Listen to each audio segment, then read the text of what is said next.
Hi, good morning, students. 13 peoples are joining us. So, आज हम पढ़ेंगे इनकम टैक्स एक्ट 1961 के कुछ प्रोविजंस हैं. Let us wait for other persons for joining us.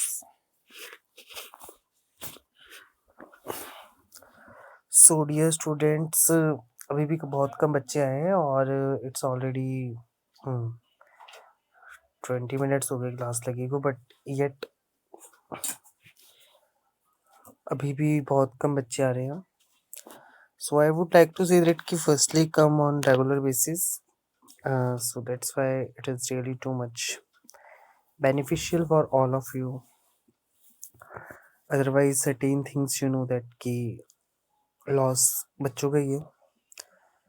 So let us wait for 1 to 2 minutes for other students. So good afternoon and warm welcome. अभी भी बहुत कम बच्चे हैं.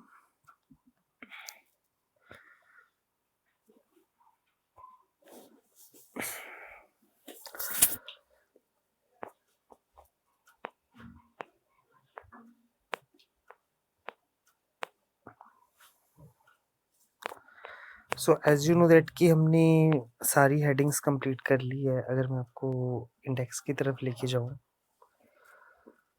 इनकम टैक्स लॉस में हमने सब कुछ पढ़ लिया ये वाला. We have discussed income tax, its definition, capital and revenue concepts, and difference between both capital and revenue aspects. Then basis of charge पढ़े हमने, जिसमें residential status of person, scope of total income of person on the basis of residential status. Then we studied exempted incomes under section 10. One student is just calling. So uh, let uh, let me give 1 minute. I think today is again network issue.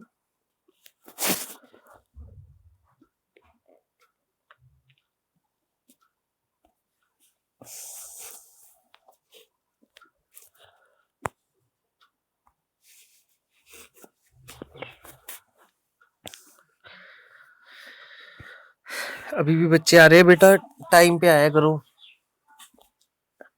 Time पे आया करो आप लोग ना.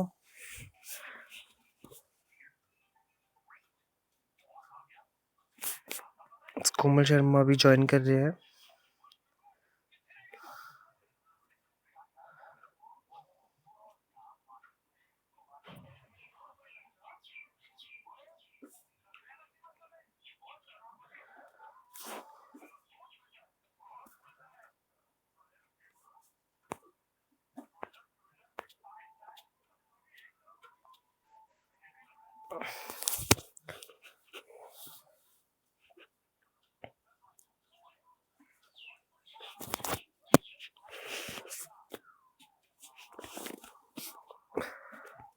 सो जहाँ तक हमने पढ़ लिया है, मैं आपको बताऊँ, इनकम टैक्स के बेसिक्स हमने पढ़ लिए.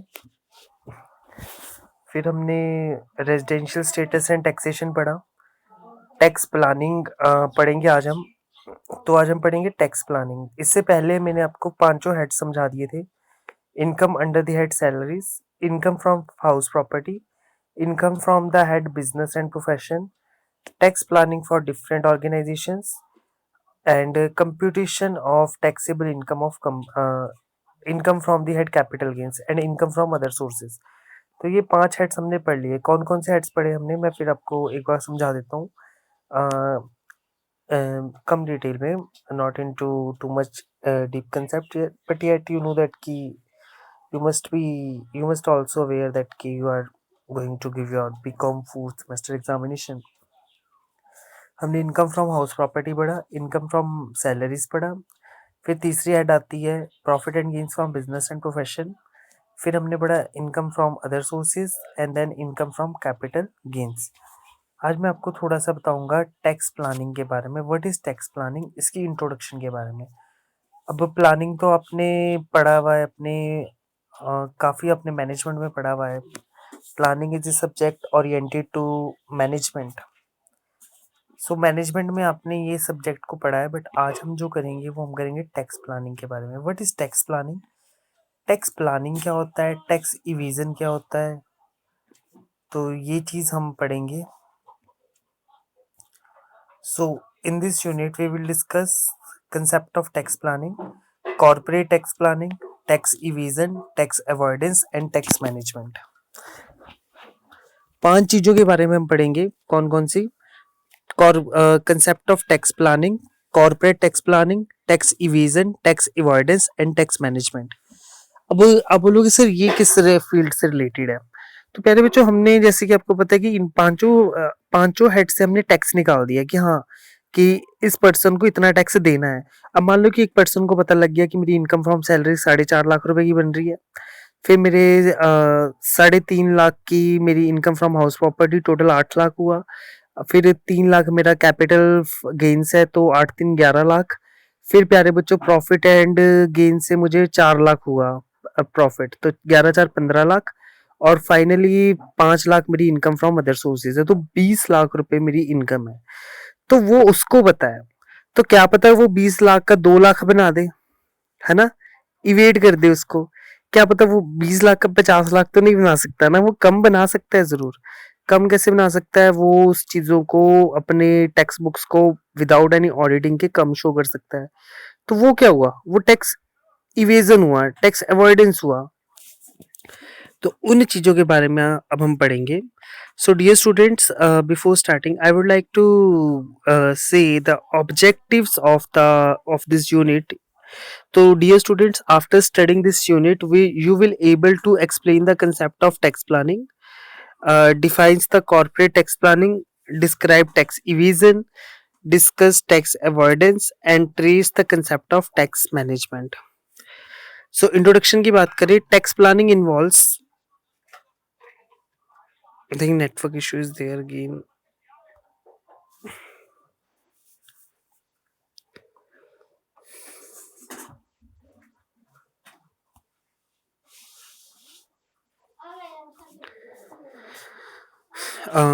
Just give me a few minutes. Actually, internet issue is there. Actually, call blocked calls आई थी। रुको 2 मिनट, अब इसको सिस्टमेटिकली वर्क करने दो।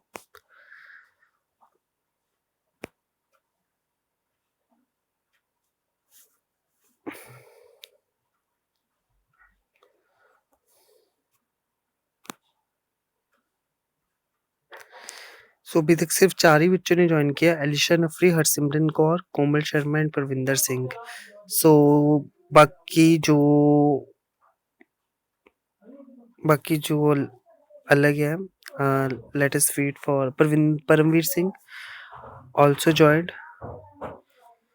परमवीर सिंह बेटा टाइम पे आया करो, और आप सभी टाइम पे आया करो, जो टाइम था उसके अकॉर्डिंग। तो हम बात कर रहे हैं जो हमारा जो whatever we discussed, we are just discussing about, we are just reading about your tax planning, concept of tax planning.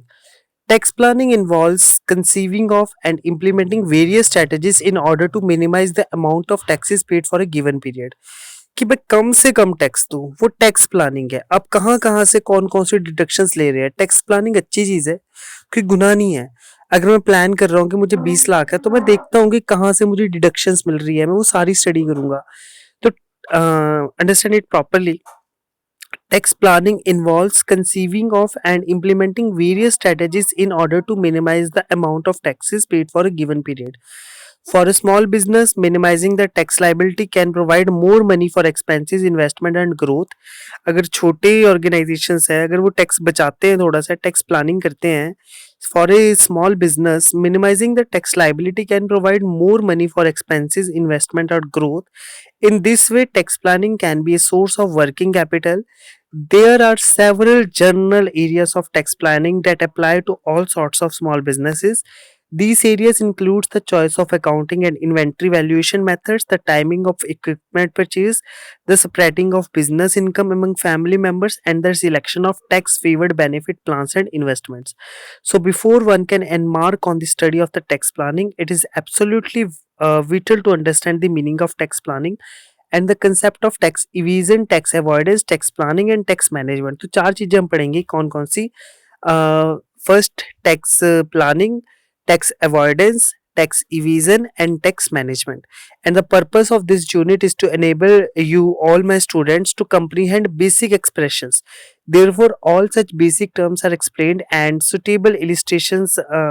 With the help of suitable illustration, I will explain the concept properly. तो बात करते हैं हम tax planning की. दो दो number का question आता है, बड़ा क्वेश्चन भी आता है इसका कि टैक्स प्लानिंग क्या होता है. प्लानिंग तो क्या है. अब आप बोलोगे सर प्लानिंग हमने मैनेजमेंट में पढ़ा है कि planning is thinking in advance what to do, how to do, by whom it is to be done, when to do it. ये सब प्लानिंग होता है जब किसी काम को हम अच्छी तरह से सोचते हैं या कुछ करते हैं उस काम के लिए.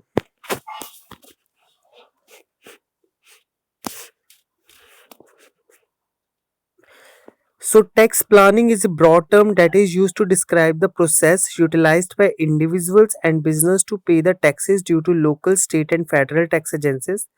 The process includes such elements as managing tax implications, understanding what type of expenses are tax deductible under current regulations, and in general planning for taxes in a manner that ensures the amount of tax will be paid in a timely manner. कि time पे tax देना है. कौन कौन सी ऐसी deductions है जो मैं एक्वायर कर सकता हूँ. जैसे हमने काफ़ी डिडक्शंस भी पढ़ी. So, one of the main focus of tax planning is to apply current tax laws to the revenue that is received during a current given period. The income or revenue may come from any revenue producing mechanisms that is currently in operation for the entity concerned. For individuals, this can mean income sources such as interest accrued on bank accounts, salary से आपको income आती है, wages and tips से income आती है, bonus, investment profits and any other source of income as currently defined by law. Business will consider revenue generated from sales to customers, stock and bonds issues, interest bearing bank accounts, and any other income source that is currently considerable taxable by the appropriate tax agencies. So, प्यारे बच्चों, tax planning क्या है. जैसे मैंने आपको बताया कि tax planning involves conceiving of and implementing various strategies in order to minimise the amount of taxes paid for the given period. कि मैं कोई भी लीगल तरीके, बात याद रखना मैं लीगल तरीकों की बात कर रहा हूँ, कि लीगल तरीकों से किस तरह मैं लीगल तरीकों से, कानूनी तरीकों से अपने टैक्स को मैं कम करूँ. वो सब किस में आता है, वो टैक्स प्लानिंग में आता है. सो टैक्स प्लानिंग में क्या है कि मैं लीगली अपने बिजनेस को मैं कैसे लीगली अपने मैं जो टैक्स है वो मुझे कैसे कम से कम रखना है, वो टैक्स प्लानिंग में इंक्लूडेड है. So further stated dear students, again I am saying tax planning involves conceiving or and implementing various strategies in order to minimize the amount of taxes paid for a given period.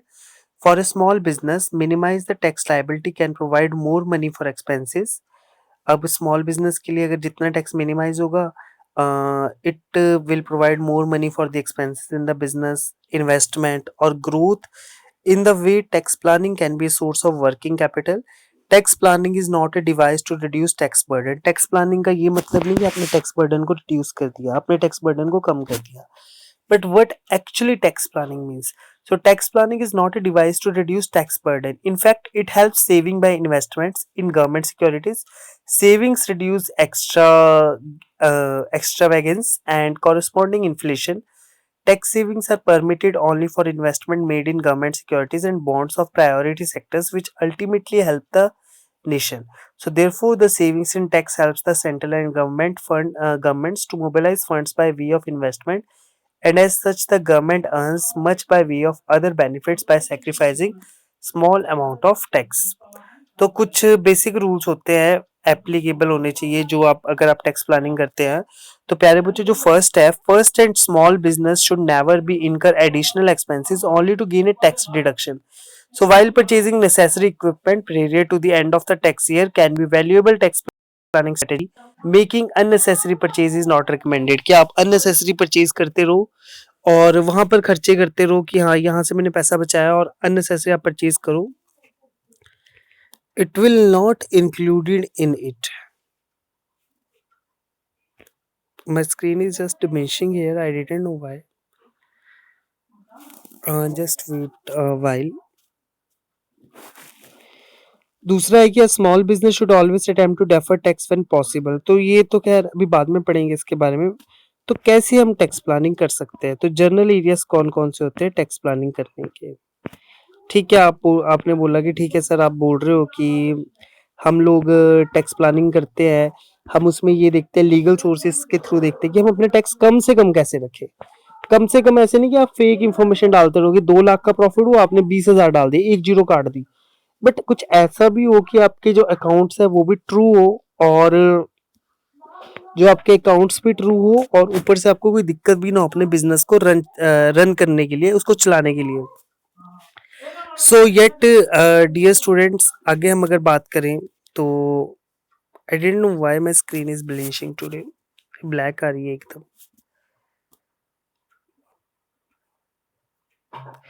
So general areas of tax planning में सबसे पहले है accounting method. Accounting method refers to the basic rules and guidelines under which business keep their financial records and the financial reports. As you know that ki there are two main methods of accounting used for record keeping, the cash basis and the accrual basis. So some business owners must decide which method to be used depending on the legal form of the business. कि कौन कौन से आप लोगों ने business में ये लगाना है, कैश बेसिस और दूसरा एक्रूअल बेसिस।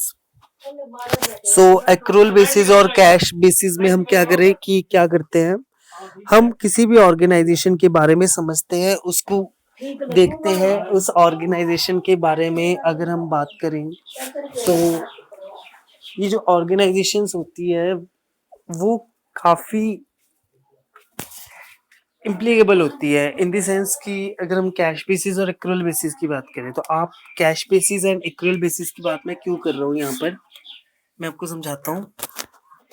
प्यारे बच्चों, जो कैश बेसिस है, कैश बेसिस में अभी हमारे पास पैसा आया है, आया है, हम वही मानते हैं कि जो पैसा आया है वही इंक्लूड होगा हमारी इनकम में।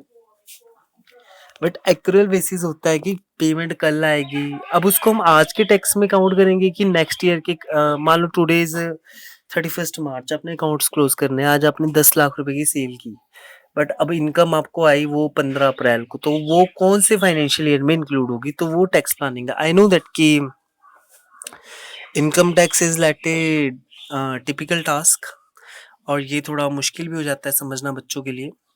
So accounting records prepared using the cash basis, recognizing income and expenses according to the real-time cash flow.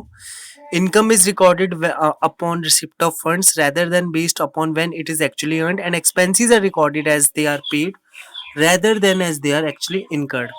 तो हम वही देखते हैं, आपने प्लस वन प्लस टू में पढ़ा हुआ है। दूसरा है कैश वर्सेस एक्रूअल बेसिस में देखें तो प्यारे बच्चों, अ tax pair chooses his accounting method when he files the first ITR.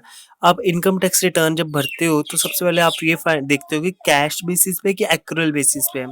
सो जो टैक्स कोड है, the tax code requires a tax pair used A consistent method of accounting from year two year. Thus, if a taxpayer wishes to change his accounting method, it must get permission to do so from IRS. अगर वो income change करना चाहता है अपने method को तो उसको permission लेनी पड़ती है। सो कैश मेथड और एक्रूअल मेथड की अगर मैं बात करूं तो the cash method of accounting allows taxpayer to report their revenues when received and expenses when paid. Cash method में ये आता है कि आप तभी रेवेन्यू मानो कि जिस दिन वो रिसीव हुआ है, और तभी एक्सपेंस मान लो जिस दिन वो पे हुआ है। आज मैं आपसे कुछ सामान ले लेता हूँ बट मैं आपको आज पे नहीं कर रहा, मैं जब उसको पे करूंगा मैं उस दिन की ट्रांजैक्शन को वो मानूंगा। सो अगला है accrual method. Under the accrual method of accounting a tax payer records his income when a sales occur. तो वो तभी इनकम मानी जाती है जब सेल्स ऑकर की जाती है। तो याद रखना, आपको ये दोनों कंसेप्ट आगे बहुत काम आएंगे, दूसरी क्लासेस में भी आएंगे, cash basis and accrual basis. तो again I am just repeating this component. Cash basis, the cash method of accounting allows taxpayer to report their revenues when received and expenses when paid. More than 95% of the individual taxpayers use the cash method of accounting to report their taxable income and deductible expenses on their forms. और accrual method होता है. Under the accrual method of accounting, a taxpayer records his income when his sales occur, not when payment is received. Likewise, he records a deductible expense when it is incurred, not when it's paid. So, further अगर हम इस पे बात करें, third है इसमें inventory valuation method. आपने कभी लीफो फीफो पढ़ा हुआ है? LIFO and FIFO. Parvinder Singh, क्या आपने कभी लीफो फीफो मेथड पढ़ा है? पढ़ा है कि नहीं पढ़ा?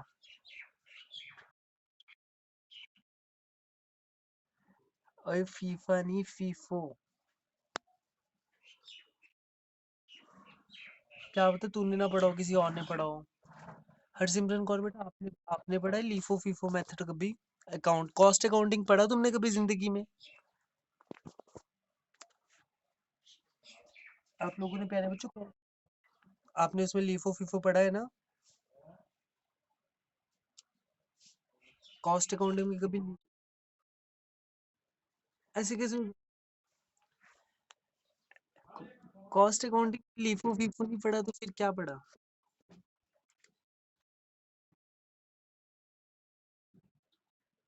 पर परमवीर सिंह बोल रहा है कि परमवीर सिंह ने पढ़ा हुआ है लीफो फीफो. चलो यही है. सो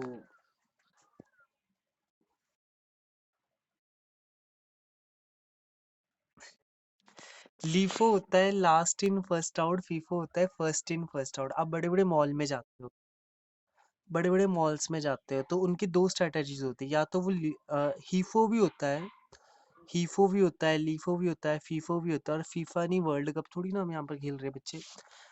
जो लीफो होता है वो होता है लास्ट इन फर्स्ट आउट. जो चीज़ बाद में आई उसको पहले बेच दो.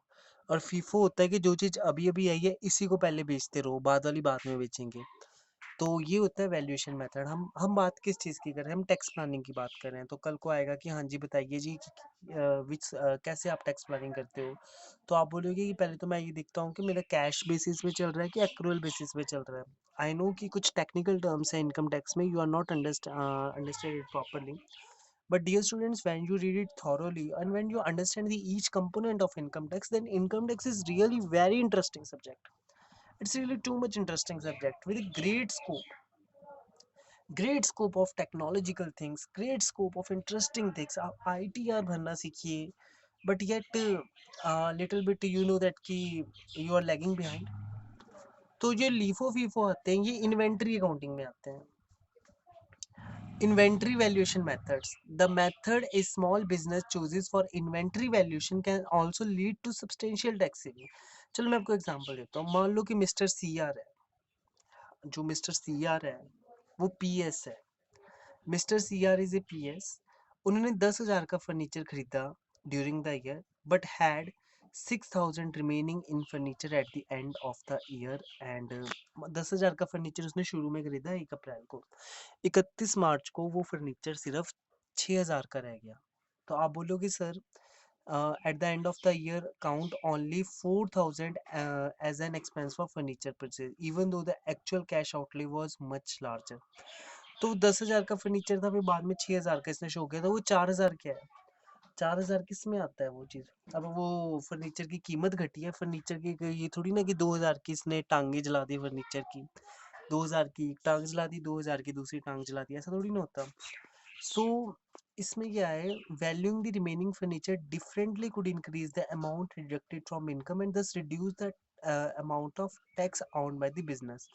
So for example, in this example, the tax law provides two possible methods for inventory valuation. The first is FIFO, first in first out method, and the second one is LIFO, last in first out. L stands for last, I for in, F for first, O for out.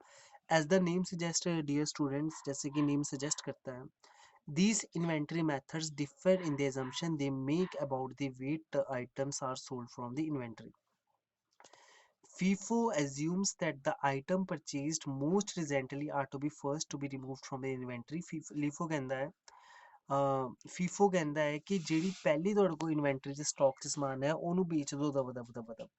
But LIFO कहता है कि while LIFO assumes that the term items purchased most recently are to be first to be removed from inventory.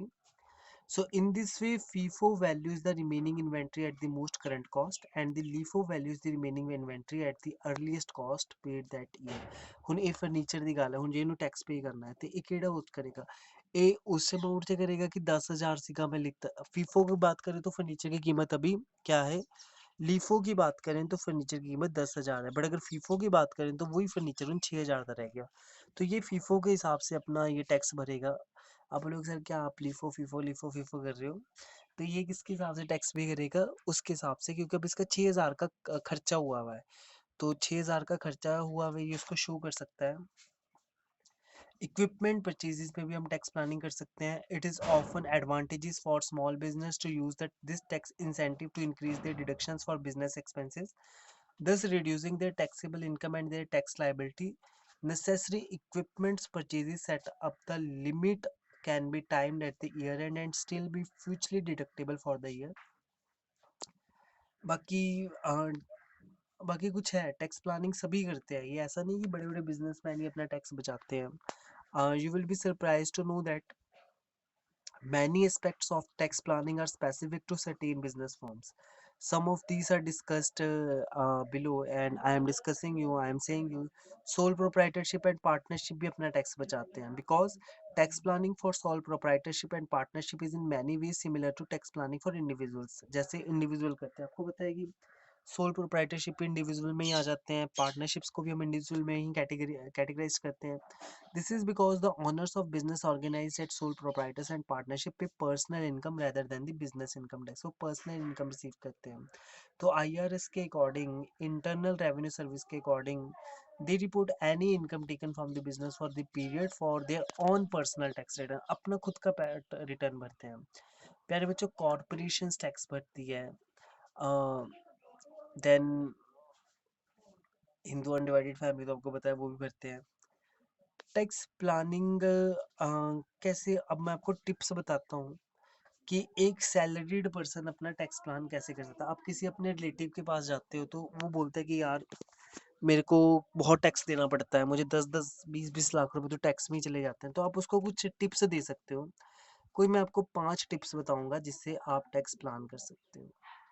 प्यारे बच्चों, ਤੁਸੀਂ ਕਦੀ ਗੁਰਦੁਆਰੇ 'ਚ ਦਾਨ ਕਰਦੇ ਹੋ तो ਕਿਤੇ ਵੀ ਦਾਨ ਦਕਸ਼ਨਾ ਲਿਖੀ ਹੁੰਦੀ, ਤੁਸੀਂ ਕਦੀ ਇੱਕ ਲਾਈਨ ਪੜ੍ਹੀ ਹੈ ਕਿ ਇੱਥੇ ਦਾਨ ਦੇਣ ਤੇ ਇਨਕਮ ਟੈਕਸ ਦੇ ਤਹਿਤ सेक्शन 80C ਦੇ तहत छूट दी जाती है। तुम कहीं भी देखना, कहीं ना कहीं आपको ये चीज़ लिखी हुई मिलेगी कि अगर आप पर्टिकुलर, अब मान लो आप डोनेशन दे रहे हो, कोविड में डोनेशन दे रहे हो, आपका PM केयर्स फंड में पैसा डाल रहे हो, तो वहाँ भी मेंशन होता है कि अगर आप यहाँ पर पैसा करते हो तो आपको सेक्शन 80C के थ्रू कुछ डिडक्शंस मिलती हैं। The maximum deduction available in 80C is 1 lakh. 1 lakh तक आप अपना टैक्स को रिड्यूस कर सकते हैं। बट कुछ अगर आप इन 8 चीज़ों में कंट्रीब्यूशन करते हैं तो तब भी आपको टैक्स में छूट मिलती है। पहला PPF, पब्लिक प्रोविडेंट फंड, जैसे कि मैंने भी PPF करवाया हुआ अपना, 15 साल का मेरा PPF है, पब्लिक प्रोविडेंट फंड चलता है। तो although I am not paying tax, कि मेरी साल की इतनी इनकम इतनी नहीं है कि मैं टैक्स कैटेगरी के दायरे में हूँ। फिर है accrued interest on national saving certificate, national saving certificate पे भी जो इंटरेस्ट पे किया। Life insurance premium, national saving certificate, tuition fees paid for children education, principal component of home loan payment, and 5 year FD with banks and post office, अगर आप 5 साल की FD करवाते हो बैंक या पोस्ट ऑफिस से तब भी आपको छूट मिलती है। Then equity linked saving schemes ELSS के थ्रू भी मिलती है। फिर asset tax advantages on house rent pay, ये recognise the salary, reorganise the salary, salary को रीऑर्गेनाइज कर लो। फिर कंबाइंड होम लोन ले लो, काफ़ी तरीके हैं। आने वाली क्लासेस में हम यही चीज़ें पढ़ेंगे। खैर हमने अपने पांचों हेड्स तो पढ़ लिए हैं, but dear students, I would like to say that कि you must be aware about the basic components of this topic, because कईयों को तो भी रेजिडेंशियल स्टेटस ही नहीं पता होगा, कईयों को स्लैब रेट्स नहीं पता होंगे। Although it's your on fault, इतनी क्लासेस लगने के बावजूद भी प्यारे बच्चों आप लोग अच्छी तरह से नहीं स्टडी आउट कर रहे, you are not understanding the components properly. So that's why I am saying कि जिन्होंने अभी भी किताबें परचेज नहीं की वो परचेज कर लो और इसको समझो। सो बाकी हम नेक्स्ट क्लास में पढ़ेंगे। तो thanks a lot for joining.